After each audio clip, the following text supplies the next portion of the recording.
Well, thanks for joining us, Yvonne. I know it's reasonably early in the morning for you, and it's late in the evening for me. So, really appreciate your time joining us today to talk through the water label and water efficiency. So, um, firstly, welcome. Great to have you on board. Great to share some of your knowledge. I know we've had a lot of conversations over the years, and they've always been quite interesting. So I'm really excited to share some of your knowledge with the viewers and talk through everything to do with the water label and your long career with water efficiency. So to jump straight into all the technical and exciting topics, can you tell us a little bit about the Unified Water Label? What is it for the people around the world that might not have come across it before? Well, good morning from the UK, and thank you very much for the invite to participate in this exciting adventure that you're beginning. The water label, the Unified Water Label, to give it its proper name, was born way back in 2005 as the Water Efficient Product Labelling Scheme in the UK. The industry in the UK agreed to develop the label as they are the experts on the product itself. The complexities behind the wall we'll come to later. They just wanted to identify the most efficient product in the marketplace. At that time, it was a small percentage of the product, and it was agreed over a couple of years as we were developing the scheme with the technical criteria based on existing harmonised standards and recognised standards in the world of plumbing, that actually the label should be across all products so that consumers had that information to make that informed choice. So that's where we started. And the first company, if I'm allowed to mention particular companies, was Lessico. That was the first company that registered product, and the rest followed. In 2009, European associations were also considering labelling, and it seemed ridiculous when majority of the products coming into the UK market were actually manufactured somewhere else, that we should have one harmonised label. So we Europeanised the English version of the water label, and the process started and continued to start. And then during the late 2019-ish, the European Commission sought industry's input into labelling and harmonising the 5 labelling schemes that existed. And we worked with the other labelling schemes to come together under the best of all approach. So we took the best out of all the schemes. We didn't just use one particular scheme. And the Unified Water Label and the Unified Water Label Association was born, and we today now have about 160 major brands and a database of products. It's hovering around the 20,000 individual products registered. And the reason I can't give you actual figures, if I gave you a figure today, it would be different tomorrow, because companies restructure, they buy other companies and bring them into their group, and products that aren't available in the marketplace are removed from the database. So it is a moving beast. But at the moment we're hovering around those figures that I've given you. So that's really interesting. I guess it makes sense that as products or models are moved on and new things come onto the market, there's that constant rate of change. It would be difficult to manage as an association as well, to keep across all that, kind of as an industry group. There's nothing worse than identifying a product from our database and then finding out you can't buy it in the marketplace. That's so frustrating for architect specifiers and the consumer. So it's good that we keep it clean. And because the manufacturers have to pay for the registration fee, when the invoices go out at the beginning of the year, they cleanse that database fairly quickly to ensure that they're not paying for obsolete products. Yeah, I think that'd be a very good motivator for them to keep their records up to date. Yeah, it does. Outside of the water label, are there any other water saving initiatives that the association's involved in? The label's all well and good, but the label is only one facet of the water efficiency message. So we've just recently joined partnerships with Get Water Fit, and that is a consumer initiative. So it's taking our database and pushing it out to the consumer. And that Get Water Fit is a global initiative. So it's harmonising some of the issues right across the globe. But we need education. So the people at the front of the water efficiency journey understand water efficiency, and they understand that the products are much better today, and they deliver a better performance. So we have to educate. So we're going into plumbing colleges and educating the plumbers of tomorrow, or the bathroom fitters of tomorrow. But then, okay, so we've got the products, we've got the fitters and the installers, but we need to convince the consumer. And the most easiest way to convince the consumer is through the children. The children go home and say to mum and dad, this, that and the other. When I was a kid, it was all to do with lights, switch the light off or close the door, keep the heat in the room. And there were some expletives going around at the time, but we won't go into that.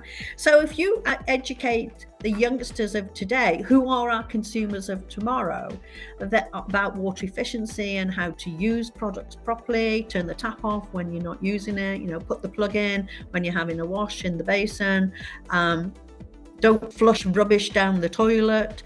Children at 7 to 11 are the easiest ones to convince about water efficiency. So we are into the schools with the schools project. In fact, on our website, you can pull down the whole schools initiative and use it for free.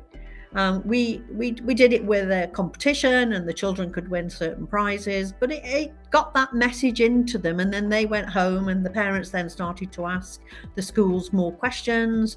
But we even took it into the garden. So water efficiency on certain plants that need copious amounts of water, which plants don't and which plants do. So it's a huge water efficiency message, but you have to start somewhere. And if we can get in at the young and the plumbers and have the label and get involved in consumer initiatives like Get Water Fit, then we've got a much more rounded message that drives competition, but it also drives manufacturers' interest. Yeah, that's really interesting, but very important as well. I don't think many people realize how influential some of these consumer behavior initiatives and how much impact they actually have. I know a lot of water utilities around Australia, when we're in a period of drought, which seems to come around quite frequently, put out a lot of messaging around how to use water, how long you should be showering, kind of messages that should be common knowledge and things that people should be doing in their everyday lives, but they can actually see on their database and they plot the water usage, and they actually see a significant drop as soon as they release an ad campaign to change people's behaviour around water usage. So it is an important message, and I don't think people realise how impactful some of these things can be. You're right. In the UK and in Europe, we have an awful lot of water. It falls in the wrong place, but it does come out of the sky quite frequently. Currently, the Mediterranean, that has historically always been that lovely golden ball in the sky that we don't see very often in the UK. We have the greyness. We don't necessarily have the water, but we have the greyness. They think it comes out of the sky for free, and it comes to the tap for free. All the processes that nobody's been educated about, how they get from out of the sky to your tap and what happens with it. But the ecological cycle, there's no more water falling today than there was when the dinosaurs were walking the planet. So we waste it. We are a wasteful society at the moment. In Africa, they don't have the water to waste because of all the other issues that they have. But in Western Europe, we're wasteful. We take 30-minute showers 2 or 3 times a day and think nothing of it. So you've got to get in with the kids, because they're the ones that you can easily educate and change their behavior. Because for me, the products are there, the label's there to give you more information.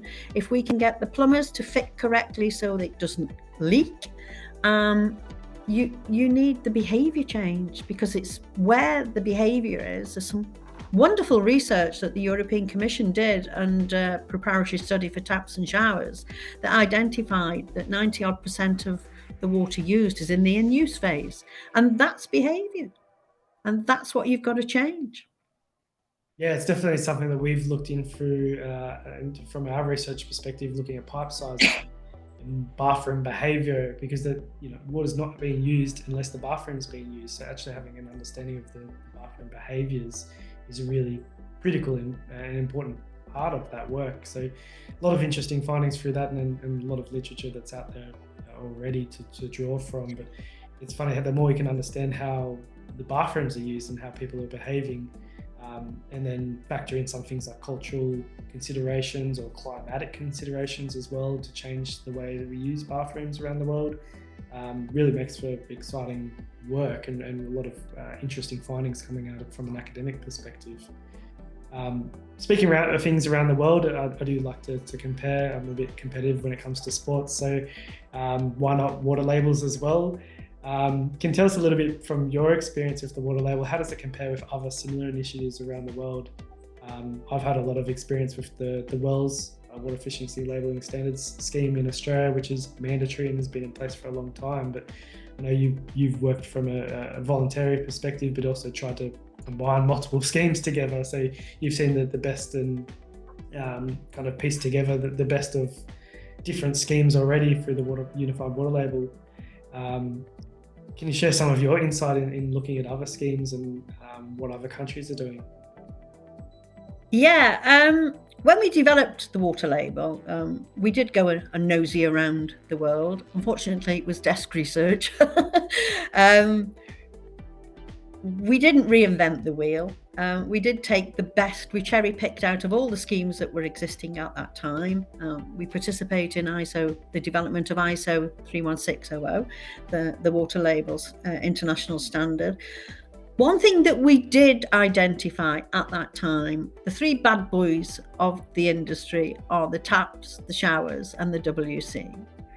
But there's an awful lot more. So if Mrs. Consumer goes in to buy a new bathroom, she needs to have the information to make that choice across all bathroom products. So this is where we thought we would push the boundaries of the Unified Water Label and cover 16 different categories of water using bathroom products. It is self-declare, and not that we don't trust the manufacturers. We do have a mandatory 5% audit. So independent auditor will check that the product that's registered with the label delivers no more than what's on that label.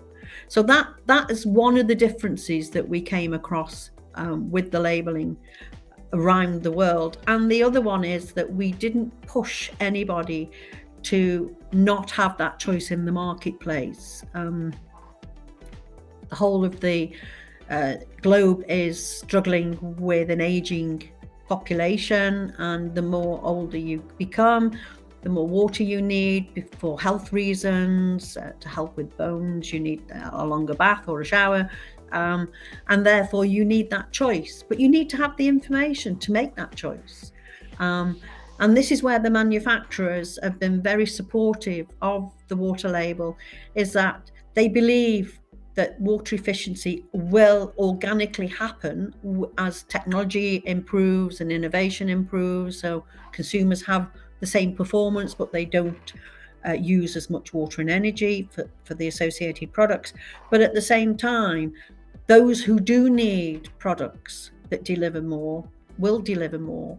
And this is where environmentalists sort of don't always take on board that we have that aging population that needs that more water.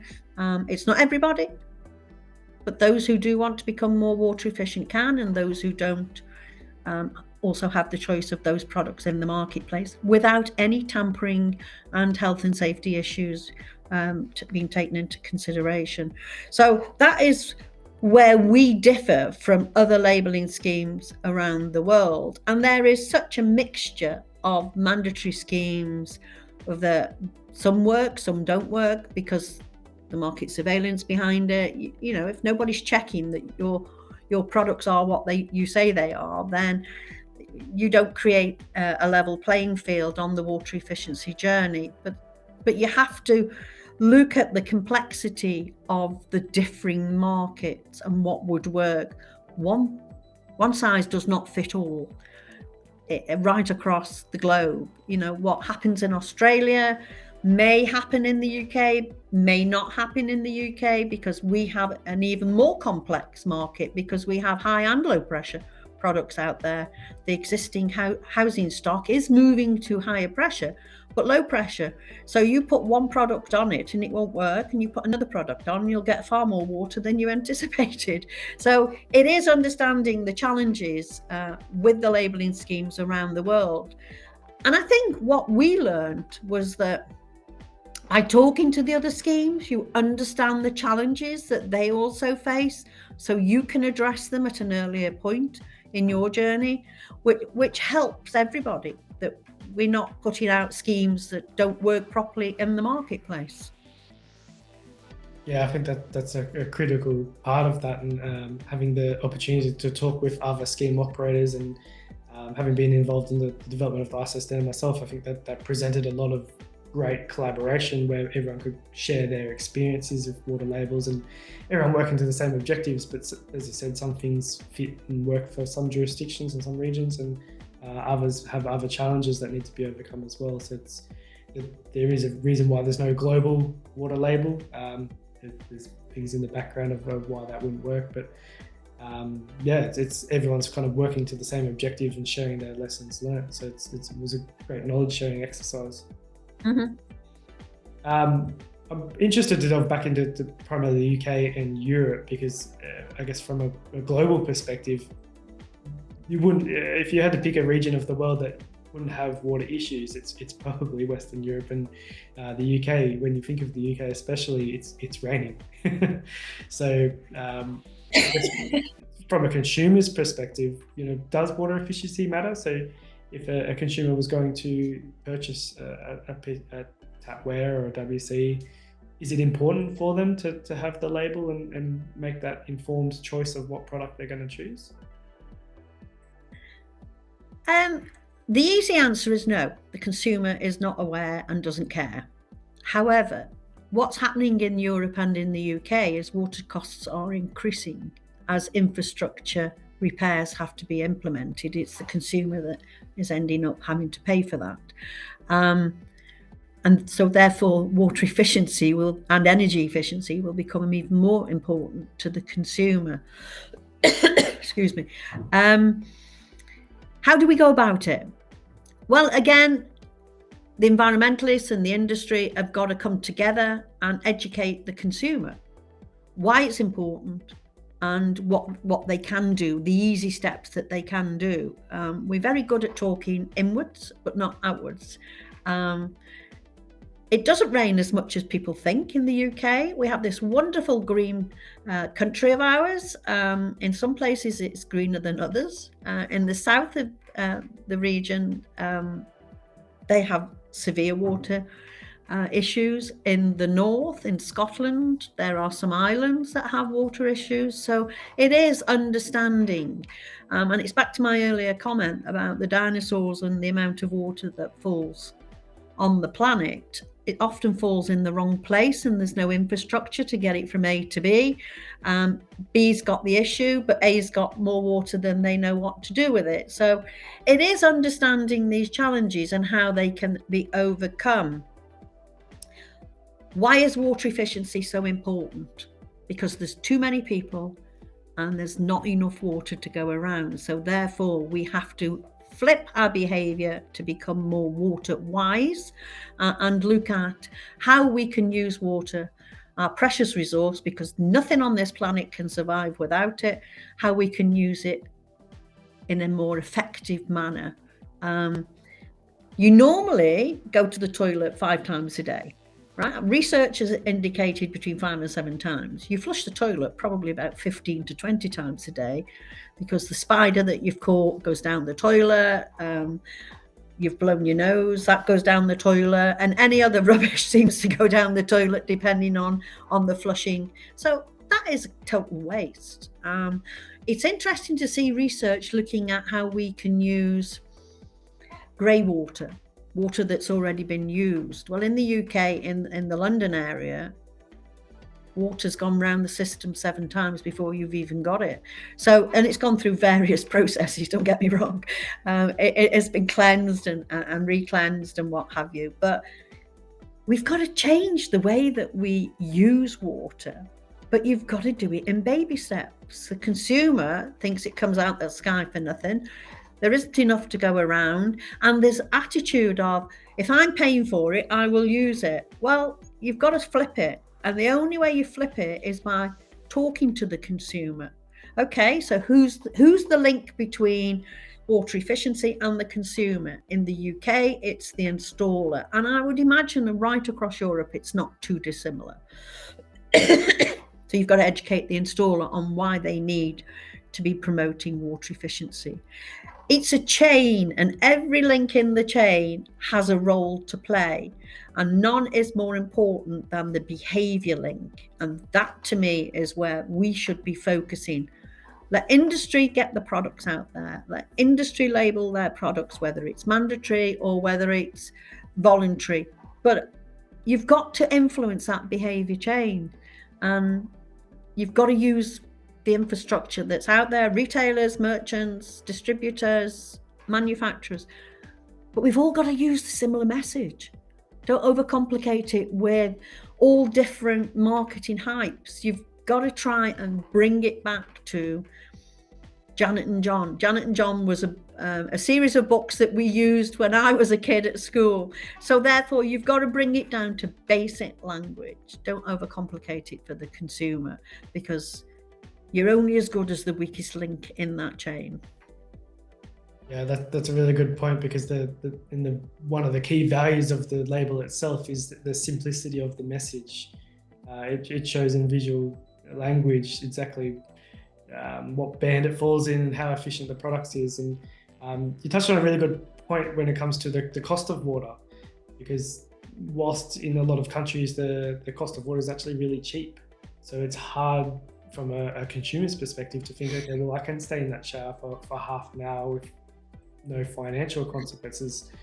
But as our infrastructure ages and a growing population needing to grow that infrastructure and service more people, that's likely to change. I think we're very fortunate to have a reasonably priced drinking water in a lot of countries, but that may go up, and that would just be another influencing factor in homeowners wanting to be more efficient in the way they use their water, and hopefully another key indicator to change people's behaviour in water usage.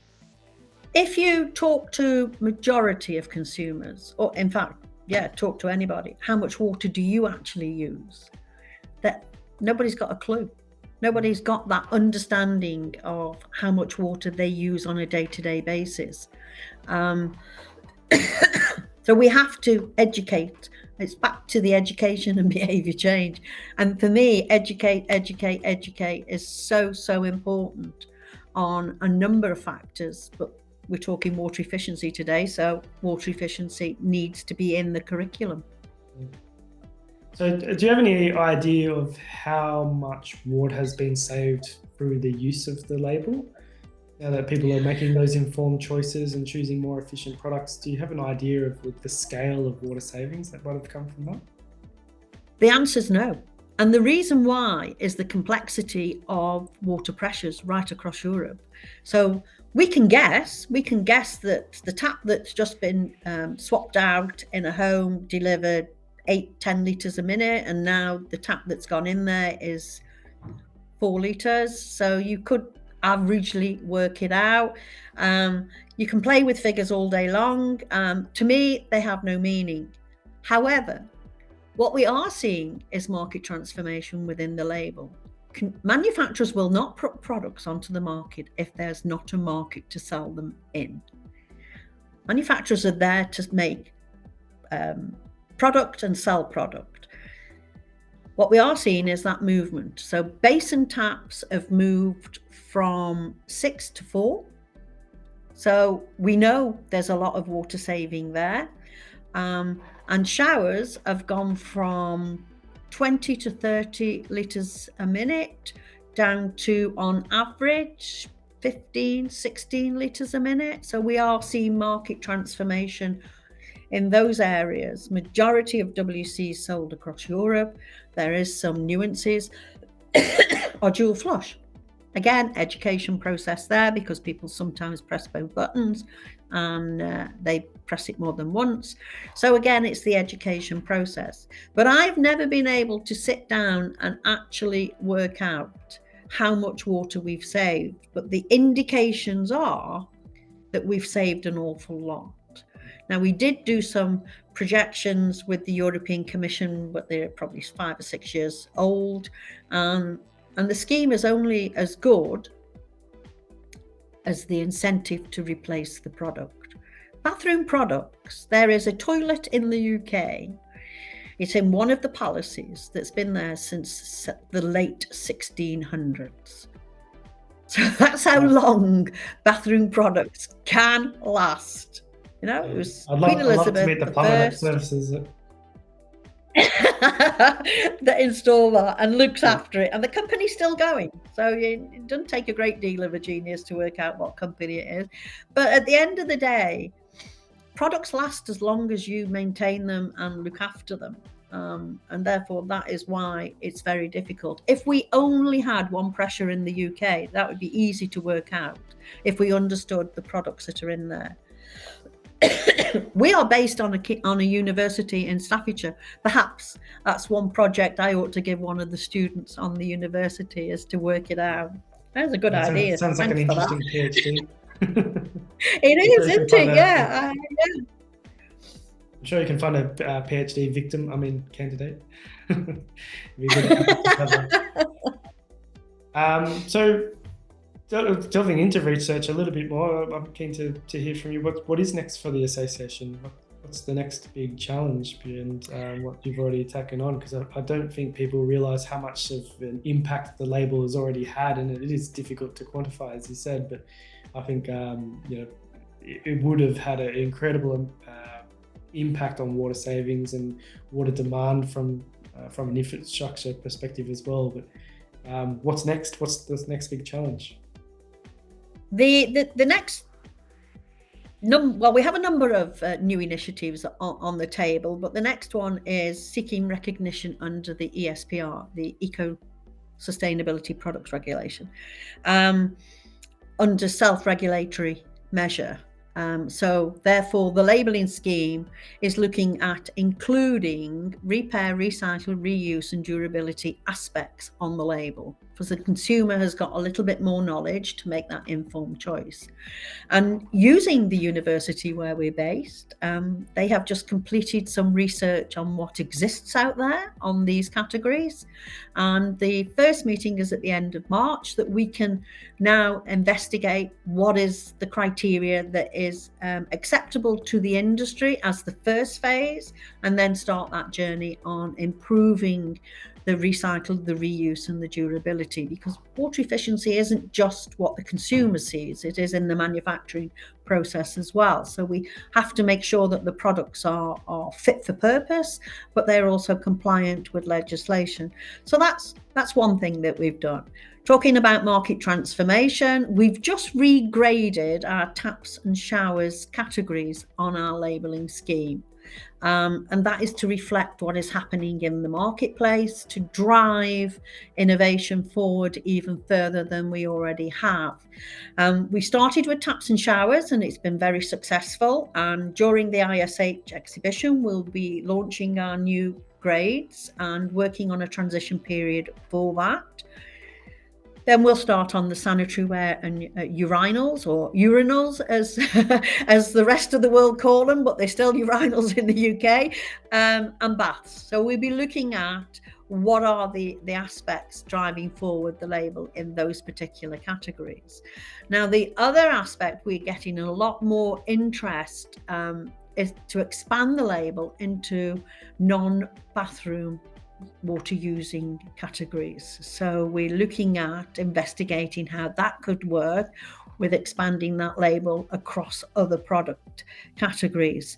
And then the other aspect is I've reached retirement. Well, in fact, I've gone past retirement age, and I'm looking now to spend a little bit more time with the family and doing what I want to do. So we have a new MD that is coming in to drive forward the scheme in the way that we've been working with the manufacturers and working with our board, as you well know, newly elected board member, welcome on board. What we have has been very successful. It's been a lot of hard work, a lot of dedication, and it's working with partners around the world, as we've already said, because that's key. You can't do this on your own. You've got to do it with partners, and you've got to take everybody on that same journey. The manufacturers, if they can have a label that goes across borders and is acceptable across borders, makes life an awful lot easier for the manufacturer, their marketing department, and more importantly, the consumer. So that when they go around the world on their travels, they can see the label and understand the label. There are many different labels out there, but it would be brilliant to see one label around the globe. Perhaps I'll come back in disguise as something else. Well, I kind of wanted to wrap up the session of congratulating you on your retirement. You've had an amazing career in the plumbing industry in different fields and in previous roles. So I did want to just acknowledge the sheer volume of contribution that you've given to the industry, and thank you for all that you've done, Yvonne. Well, thank you. Nice things to say. You'll have me crying. It's nice that you mentioned all the new initiatives and all the hard work that's going to happen just after you retire as well. So, well, I've already started. Yeah, some of them have already started. Got big shoes to fill, so I'm sure he'll hit the ground running. Well, he's a great guy that's coming in, so you'll meet him at ISH. Yeah, looking forward to it. Well, thanks for joining us, Yvonne, and thanks for sharing all of your knowledge and your experience with the water label, and I'm sure everyone watching has got a lot from that. So again, thank you.